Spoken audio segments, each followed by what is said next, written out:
알면 약 모르면 독 알약모독 함께 하십니다. 오늘은요 유방암 1기 환자 박혜숙님의 사연으로 함께 얘기를 나눠보도록 하겠습니다. 5월 20일과 6월 8일 두 번에 걸쳐서 질문을 주셨는데요. 우선은 5월 8일에 보내주신 내용부터 소개를 해드릴게요. 안녕하세요. 서울에 있는 70세 유방암 1기 환자입니다. 2019년 4월 수술해서 림프절 전이가 없었고요. 항암 치료 없이 방사선 치료를 5번 했습니다. 아리미덱스 호르몬 억제제를 복용 중이고요. 디카맥스디 1000mg을 복용하고 골다공증 주사 6개월에 한 번씩 맞고 있습니다. 1년 전보다 골다공증 수치는 나빠졌다고 하고요. 현재는 골감소증이라고 합니다. 이온칼맥을 처방약과 같이 먹어도 될까요? 이렇게 질문을 보내주셨네요. 처방약. 네, 그래서 우리가 지난번에도 네. 이제 처방약에 관해서는 좀 질문을 하지 마세요. 이렇게 네. 부탁을 드렸는데, 뭐 얼마나 답답하면 그렇죠. 이렇게 네. 사연을 보내시겠어요. 네. 근데 일단은 제가 늘 드리는 말씀이지만 어떤 일이 있을 때요, 그냥 내가 당황해서 중심을 잃으면 안 돼요. 네. 그러니까 환자든 가족이든 누가 중심을 좀 잡아야 되거든요. 이게 특별히 환자가 중심 잡는 게 훨씬 더 중요하죠. 그렇죠. 네. 근데 이제 이 경우를 보시면 2019년 4월에 유방암 1기 진단 받아서 방사선 치료를 받았다는 네. 거예요. 네. 그리고 이제 유방암 같이 여성 암은, 그러니까 자궁암이라든지 이런 네. 거, 여성 호르몬이 높아지면 이게 재발할 위험이 있다 그래서 호르몬 억제제를 주게 된단 말이에요. 네. 그래서 지금 그 아리미덱스라는 게 호르몬 억제제 같아요. 그 다음에 디카맥스D라는 것을 드시고 계시다고 하는데, 이거는 일종의 칼슘 플러스 비타민 D 복합 제제죠. 네. 그 다음에 이제 골다공증 주사를 6개월에 한 번씩 맞고 있다고 이제 하셨어요. 네. 그런데 이분이 이제 나중에 좀 설명드리겠지만은 자신의 그 골다공증 검사 네. 결과표를 이제 그 2019년도 거하고 네. 2020년도 거를 보내주셨어요. 네. 근데 2019년도 거를 보면 지금 그 대퇴골하고 네. 우리 요추, 그게 모두 한 1.5에서 1.7 정도 돼서 네. 골다공증이라고 그 볼 수가 없어요. 네. 그래서 그 당시에는 이제 골감소증이었어요. 그런데 네. 지금 보면 이때부터 골다공증 주사를 6개월에 한 번씩 맞고 있다잖아요. 네. 선생님께서는 이런 경우에 골다공증 올 확률이 높으니까 미리 아마 해주셨을 거라고 생각이 돼요. 네. 좋은 의도로. 네. 지금 골다공증 주사도 6개월에 한 번씩 맞았고, 디카맥스D라는 칼슘제하고 비타민 D가 들어있는 것을 함께 드셨단 말이에요. 네. 근데 1년을 드신 결과가 결국은 골다공증으로 갔단 말이에요. 그렇죠. 네. 그러니까 그건 심각한 문제죠, 사실. 그죠? 그러니까 우리 환자나 가족들이나 뭐 의사 선생님이 이런 상황을 맞았을 때 한번 생각해 봐야 돼요. 현재까지, 지금까지 우리가 하고 있는 게 제대로 했던 건지. 네네. 그죠? 그러니까 제가 늘 이 칼슘 문제라든지 골다공증 문제에 대해서는 네. 제가 사실 의사분들이나 기존 의학계 사람들하고 굉장히 대척점에서 네. 뭐랄까 다른 의견을 지금 내고 있는 건데요. 네. 근데 지금 이분이 이온칼맥과 처방약을 같이 먹어도 되냐는 질문에서 처방약은 2가지가 있어요, 지금. 네. 그 아르미덱스라는 호르몬제, 네. 호르몬 억제제하고, 그 다음에 이제 골다공증 약을 말하겠죠, 그렇죠. 주사. 네. 근데 제가 누누이 말씀드리지만 어떤 경우에도 의사가 주치의가 처방한 걸 제3자가 뭐 안 됩니다, 그거 드시지 마세요, 이렇게 하는 것 자체가 현행 의료법에 어긋나요. 네. 오늘 제가 드리는 말씀은 이게 무슨 의료적인 조언이라고 생각하지 마시고요. 우리가 이런 사태를 만났을 때, 이런 네. 사안이 있을 때 어떻게 합리적으로 생각할 거냐 하는 생각의 방법을 제시한다고 이해를 해주시면 좋을 것 같아요. 이분이 그 주치의로부터 뭐 호르몬 억제제를 처방받아서 먹는 것을 반대 하는 입장도 아니고요. 네. 또 뭐 골다공증 주사를 맞지 말라고 하고 싶지도 않아요. 네. 왜냐하면 지금 주치의의 말이 다르고 기존 의학계의 말이 다르고 제가 이야기하는 게 다르단 말이에요. 네. 그러면 그 선택을 누가 하겠어요? 본인 스스로. 본인 스스로 해야겠죠. 해야죠. 네. 그러면 두 가지의 약에 대해서 먼저 좀 얘기를 하자고요. 네. 그러면 여성 호르몬 억제제가 과연 그럼 골다공증하고는 무슨 관계가 있을까? 과학적으로 어떤 게 입증이 돼 있냐면 여성들이 폐경이 되잖아요. 그러니까 생리를 더 안 하게 되는 시점이 오면 네. 그럼 그 과거 이전 생리를 하실 때 하고 생리를 이제 더 이상 안 하실 때 하고 골 손실이 2배 차이 나요. 그러니까 여성들이 여성 호르몬이 잘 나올 때에 생리를 하는 거거든요. 네. 그죠? 네. 그러면 생리가 끊어지면서 여성 호르몬이 잘 안 나와요, 몸에서. 그러니까 결국은 여성들이 골다공증으로 가는 속도도 생리가 끊겼을 때, 네. 그러니까 소위 말하는 갱년기가 왔을 때 급속도로 진행된단 말이에요. 그 말은 무슨 말이에요?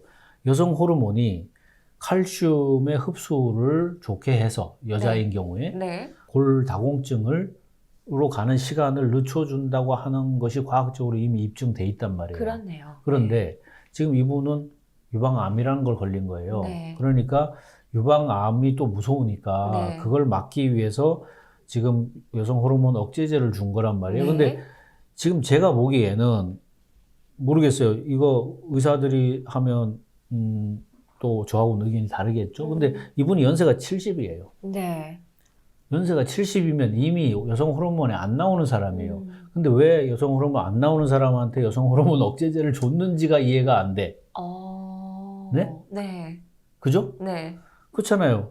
우리가 유방암에 걸리면 여성 호르몬 억제제를 주는 것은 유방암을 재발하는 것을 억제하기 위해서 그런 네. 찬스를 없게 하려고 그렇죠. 억제제를 주는 건데 네. 이분 자체는 연세적으로 봤을 때 생리하거나 네. 여성 호르몬이 뭐 왕성하게 나오거나 네. 그럴 나이가 아니란 말이에요. 그렇네요. 그럼 그런 사람한테 유방암 걸렸으니까 무조건 호르몬 호르몬 억제제를. 억제제를 준다? 과연 의사가 생각하고 줬을까? 저는 그런 의문을 가지게 된다는 거죠.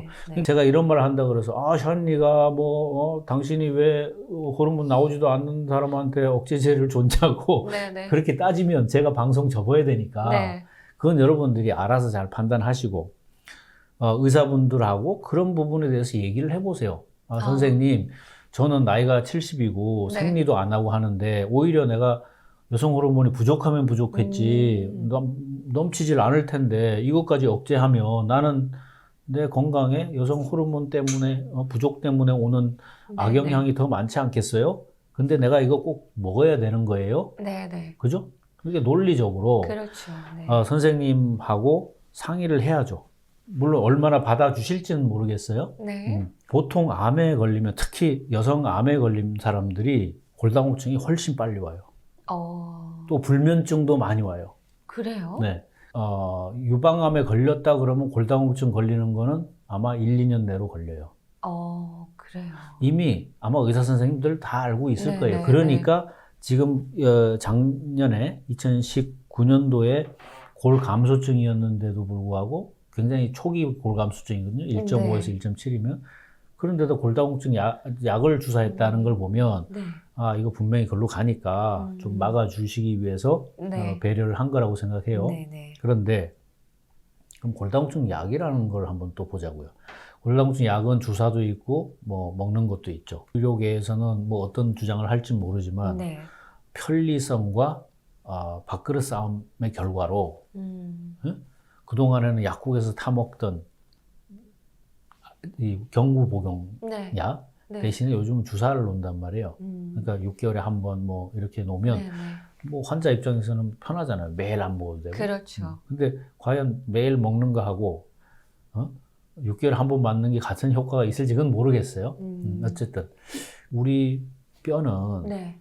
긁어내는 소위 말하는 파골세포, 오스테오클라스트라는 세포가 있고 네. 뼈를 이제 만들어주는 오스테오블라스트라는 조골세포가 있단 말이에요. 네. 그걸 뭐 때로는 뼈 모세포라고도 하더라고요. 그러니까 뼈의 엄마 같은 네네. 거라는 거죠. 이 골다공증 약이나 주사가 하는 일은 뭐냐면 파골세포가 뼈를 긁어내는 거, 뼈를 분해하는 거를 못하게 하는 작용을 하는 거예요. 네.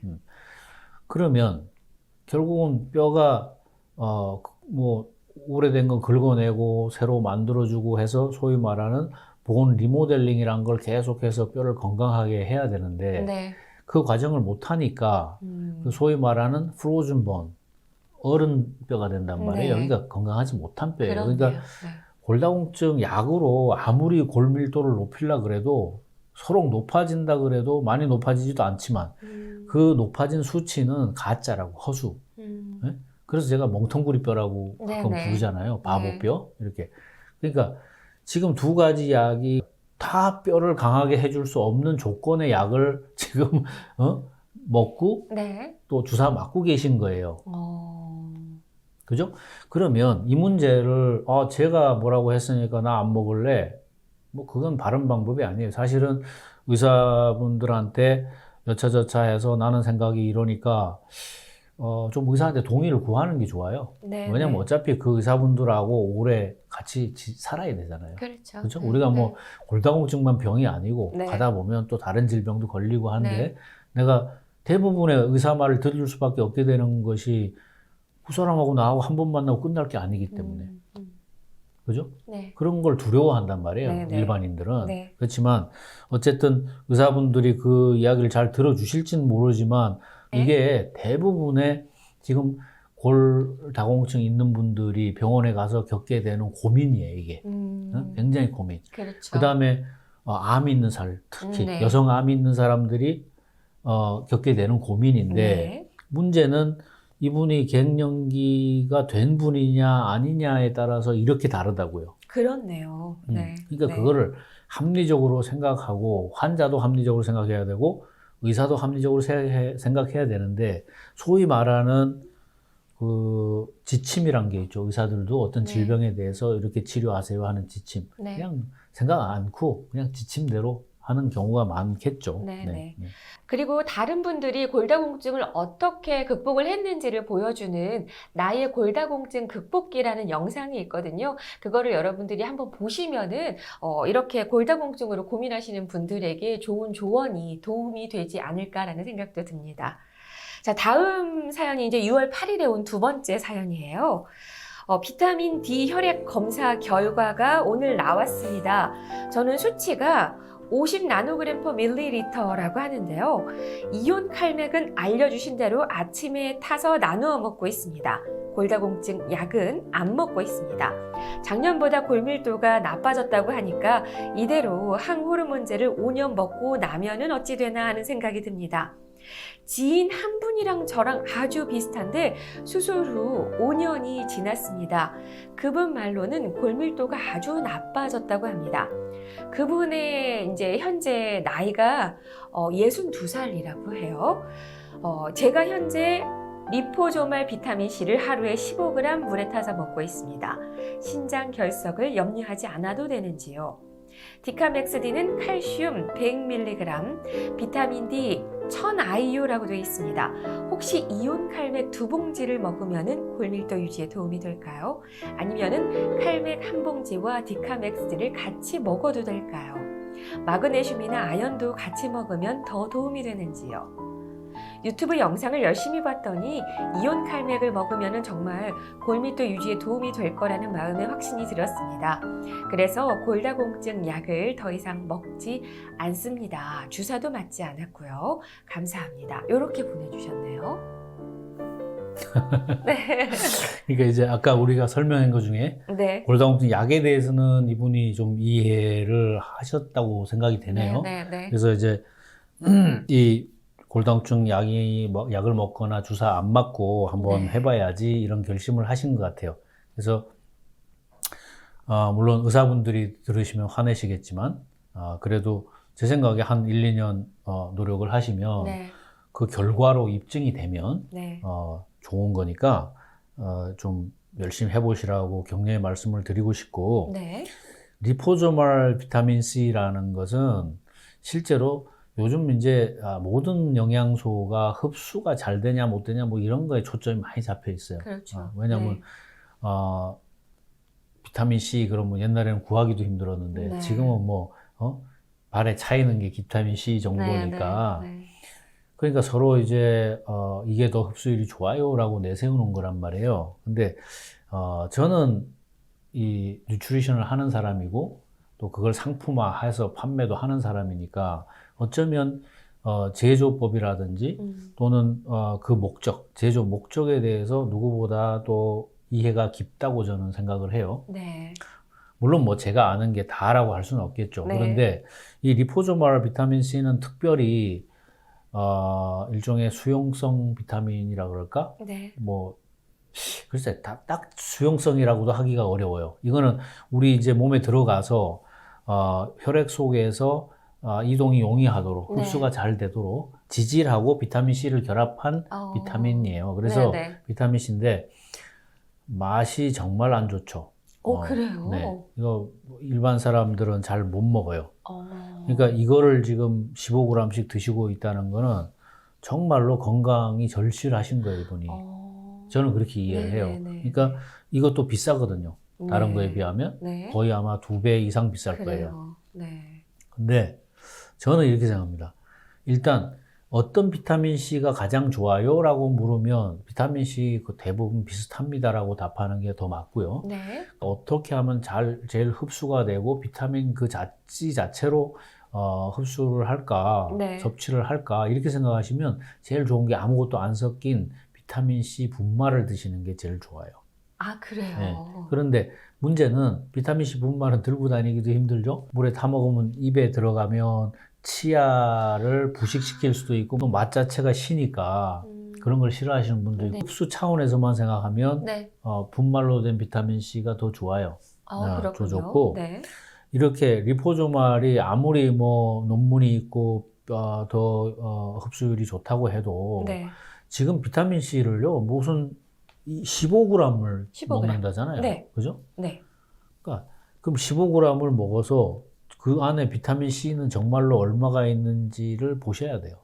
아, 그 안에 함유된 비타민 C의 그쵸. 실제량. 네네. 네. 그러니까 우리가 보통 비타민 C를 15g씩 먹으면요 금방 설사해요. 금방. 양이 많아서. 네. 그래서 저희가 이제 비타민 C 얘기할 때도 많이 얘기했지만 비타민 C는 보통 제일 좋은 방법이 네. 4시간에 한 번씩 일정량을 나눠서 먹는 거예요. 네. 균일하게. 네네. 근데 이렇게 15g을 한 번에 먹는데도 장 트러블이 없으면 제가 보기에 비타민 C 함량은 굉장히 낮을 거라고 봐요. 아, 그렇군요. 네, 그러니까 오히려 별로 좋은 선택이 아니지 않겠나 그런 생각이 들고요. 네. 그 다음에 이제 디카맥스 D라는 거. 네. 그거 이제 한 알에 칼슘 1000ml하고 비타민 D 1000IU가 들은 거예요. 네. 근데 이분이 이제 100ml로 잘못 적으신 것 같은데. 아, 그렇군요. 근데 이거는요, 제가 한번 거꾸로 물어봐야 돼요. 이분이 지난 1년간을 디카맥스 D하고 네. 골다공증 약 먹고 네. 호르몬 억제제 네. 먹고 그 결과가 뭐예요? 얼마나 골 감소증에서 좋아졌는지. 골다공증이 됐잖아. 아, 그러면 그렇네요. 이미 결론이 났잖아요. 골다공증 약도 먹고 네. 디카맥스 D도 1년을 먹었는데 네. 결론이 골다공증이 됐잖아요. 그렇네요. 네. 그런데 무슨 미련이 있어서 이 디카맥스 D를 계속 드시겠다는지를 제가 한번 질문을 드리고 싶어요. 제가 답을 할 이유가 없어요, 이거는. 네네. 그 다음에 이온칼맥을 두 포를 먹어야 되냐 하는 질문. 네. 그거는 이분이 보내주신 표가 있으니까 네. 한번 같이 보면서 얘기를 해야 될 것 같아요. 네. 2019년 3월하고 2020년 4월에 보내주셨는데 네. 척추는 마이너스 1.7이었던 게 마이너스 3.35가 됐고요.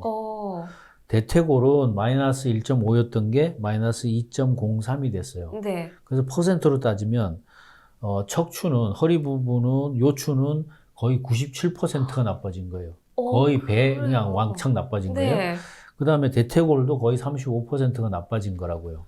그러니까 1년만 해도 이런 변화가 있다는 거죠. 네. 그러면 여러분들이 지금 믿고 하는 골다공증 약이나 주사나 병원에 처방하는 칼슘을 먹고 과연 예방할 수 있느냐? 없다는 게 증명된 거예요. 네, 예방이 아니고 훨씬 나빠졌네요. 그렇죠. 이런 경우는 너무 많아요. 어. 너무 많아요. 그러니까 여러분들이 그 결과를 가지고 스스로 생각을 해야 돼요. 내가 그동안 한 게 이건데 결과가 이거라면 그건 잘못됐다는 거잖아요. 근데 여기는 이제 단순히 골다공증 약하고 칼슘만의 문제가 아니고 네. 이제 그 호르몬제, 네. 억제제 그거를 드신 것도 문제였던 거거든요. 네. 그래서 어쨌든 이온 칼맥을 기준으로 말씀드리면 그 T수 스코어가 마이너스 3.0 이하가 되면 그러니까 네. 마이너스 이분처럼 마이너스 3.35잖아요. 네. 이렇게 되면 한 1년 정도 기간 동안 하루에 2포 드시는 걸 권해요. 네. 그 다음에 꼭 확인해야 될 게 혈중 비타민 D 농도예요. 네. 그래서 이분이 이제 6월 달에 비타민 D 농도 검사를 했다고 피 검사 결과를 보내주셨거든요. 네. 거기 뭐 여러 가지 수치들이 있어요. 다양한 걸 보내주셨는데 일단 혈중 비타민 D 농도가 50 나노그램 per 밀리리터 네. 그렇게 말씀하셨는데 제가 늘 말씀드리지만 30만 넘으면 네. 비타민 D가 충분하다. 50이면 굉장히 높네요, 그러면. 50이면 뭐 충분하다. 어. 네. 그러니까 굳이 비타민 D를 추가로 안 드셔도 될 만큼 그렇네요. 높으신 거예요. 네. 그리고 지난번에도 말씀드렸지만 이분이 혹시 불면증이 있으시면 이 비타민 D 농도 높아서 그럴 수도 있어요.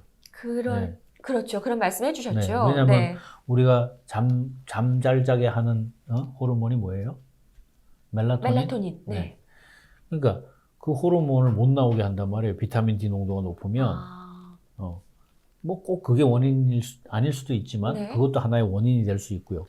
이분이 보내주신 그 혈액 검사 결과 표를 보시면 네. 거기 1번에 1이라고 표시됐잖아요. 네. 거기 보시면 알칼라인 포스페이트라는 게 있어요. 네. 그게 이제 우리 말로는 알칼리 인산 분해 효소 그런 건데요. 네. 이거 보시면 거기 보시면 기준 이분은 44라고 돼 있어요. 네. 그 기준은 이제 IU per liter예요. 그렇죠. 그러니까 피 1리터당 44 IU가 있다는 건데 네. IU는 International Unit이라 그래서 국제적인 단위예요. 네. 국제 기준치. 네. 그걸로 44가 있는데 정상치는 얼마냐면 50에서 155란 말이에요. 네. 그러면 제일 낮은 50보다 낮으니까 부족한 거죠. 알칼리 인산분해 효소는 우리 몸에는 특히 뼈와 간에 존재한대요. 네. 쓸개관 세포가 망가지면 그 안에 있던 이 알칼리 인산 분해 효소가 혈액 속으로 확 쏟아지는 거예요. 그러면 알칼리 인산 분해 효소가 피 속에 많다 그랬을 때는 쓸개관, 담관, 담관에 손상이 있을 수도 있다는 하나의 위험 신호이기도 하고요. 다른 하나는 예를 들어서 어떤 사람이 다쳤어요. 골절이 생겼어요. 또 뭐 뼈에 괴사가 생기는 그런 종양이 있어요. 그럴 때는 우리 몸은 어떻게 반응하냐면 뼈가 망가지면 안 되니까 그렇죠. 뼈를 빨리 만들어주기 위해서 오스테오 블라스트, 그러니까 조골세포를 빨리 활성화시키려고 한단 말이에요. 그럴 때 이 알칼리 인산 분해 효소가 더 많이 분해되는 거예요. 그러니까 좋게 얘기를 하면 우리 몸에서 열심히 조골세포가 활동할 때 알칼리 인산 분해 효소가 생기는 거예요. 근데 그걸 나쁜 쪽으로 보면 골절이 있든지 뭐 다쳤든지 이상일 때 그 효소 수치가 높은 거죠, 기준보다. 그 다음에 이 쓸개관의 세포가 망가졌을 때. 그럼 거꾸로 얘기해서 이 수치가 낮다. 알칼리 인산 분해 효소 수치가 낮다는 의미는 뼈를 안 만들고 있다는 거죠. 그렇죠. 그죠? 이분이 뭐 쓸개관에 문제도 없는 거고. 그렇다고 뼈를 열심히 만들어서 오스테오블라스트가 활성화되어 있지도 않다는 걸 간접적으로 보여주는 거예요. 이 피검사가.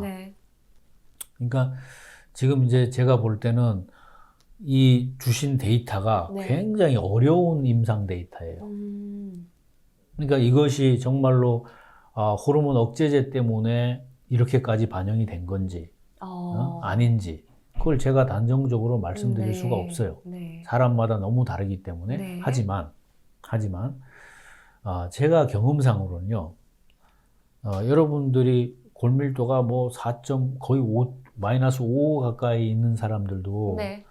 이온칼맥 열심히 드시고 비타민 D 레벨 네. 잘 유지하고 네. 그다음 평상시에 식사하시는 것을 몸이 산성화 안 되게. 네.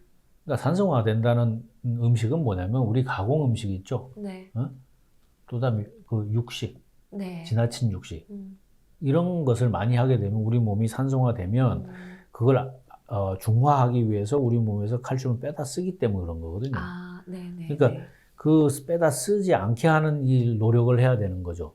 그다음에 공급을 늘려줘야 되니까 뭐 이온칼맥을 2번 정도 드시는 거.